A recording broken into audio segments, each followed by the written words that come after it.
Hi, everybody. My name is Nanika Edwards, and today I'm sharing with you a Chinese word which means mother. Now, what you're looking at is a word that I know would really make people scratch their heads and think that's a mother. Well, just know that the two dashes you could say in the middle, you see there's one on top in the space on top and one in the space below. By the way, Chinese people call those dots. I know they don't look like what we call dots in English, but that's what Chinese call dots in Chinese. And those represent nipples, the nipples of a nursing mother. So this word speaks to the nurturing aspect of motherhood. How does that speak to you? Maybe people who have been literal mothers, like I've never had kids, but I do think a lot like a mother. I'm still very motherly, right? So I love this word. I think it's really beautiful. And as you can see, I chose a lovely soft pink for this character. Um, but yes, um, this word really, I think, is a lovely tribute to motherhood, right? It's celebrating that nurturing, loving, gentle sweetness that all women are supposed to have. I know that not all women embody this character trait, that nurturing, beautiful um, way that some ladies can have, but still, this word defines motherhood in such a beautiful way. And well, how does this character speak to you?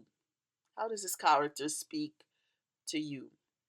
And by the way, motherhood, I guess motherhood could be seen in different ways. For example, as a teacher, I see myself as a mother. No matter the age of my students, even if they're older than me, I tend to have a motherly approach to how I oversee the intellectual growth of my students within a particular subject area. And I teach different things. I teach languages, I speak Spanish, French, Mandarin, Chinese. And, I also do speak Trini talk or English Creole. A lot of people think I only speak standard English, but no, sometimes I do speak Trini talk or Trini dialect. So, I could teach, if somebody's interested in learning that, somebody from overseas who wants to talk like a Trini, I could help you out if you would like. I have lots of material that would be fun for you to go through to do that. But I also teach other things as well, like critical thinking, emotional intelligence, poetry, creative writing, entrepreneurship, self publishing. There are a lot of things that either I teach or I could teach if people were interested. Interestingly enough, on the topic of teaching, about 2 years ago, somebody randomly found me online and asked me if I could teach them how to do vocal dramatization and dramatization in general through poetry. It was that request was a first of its kind for me, and it was really interesting. It was a really interesting experience. But yes, I teach all kinds of different things. But the point of what I'm saying is, when I step into my teacher role, I also step into my motherly I also step into my motherly avatar, if you could put it like that, So so yeah, that's it. What about you guys? How do you see this character? How do you see this character?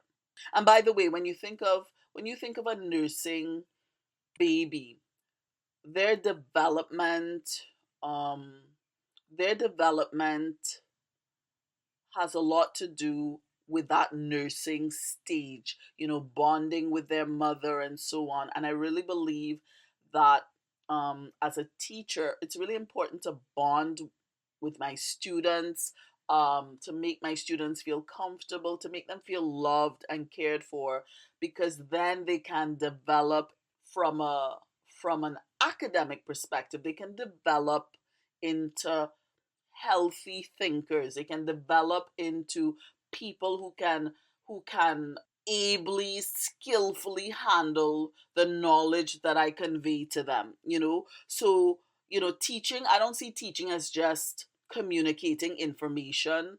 I see teaching as communicating values, communicating confidence, helping people feel good about themselves, helping people master something that may even seem difficult. And so build their confidence in that way. For example, many people who want to learn Chinese come to me with a great deal of trepidation and nail nibbling because they think that Chinese is so difficult. If you do a, a search for the most difficult language in the world or the most difficult language for English speakers, invariably Mandarin Chinese would top the list, right?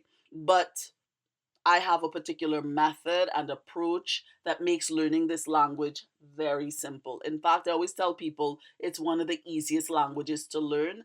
And usually by the first or second week of spending time in my classroom or spending time with me online, whether it's my virtual classroom or a little literal classroom, people would be singing the praises of Chinese and how simple it is because it's really not that difficult, to be honest. And of course, nothing is a complete walk in the park, but Chinese is not as difficult as people make it out to be.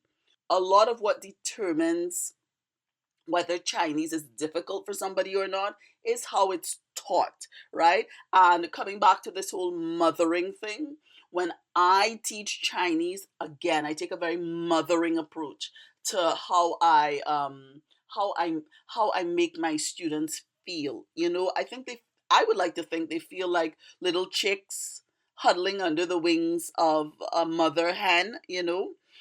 So yeah, so motherhood can be a very beautiful thing. I would love to hear your thoughts on this character. Please feel free to share them in the comments section. Well, until next time.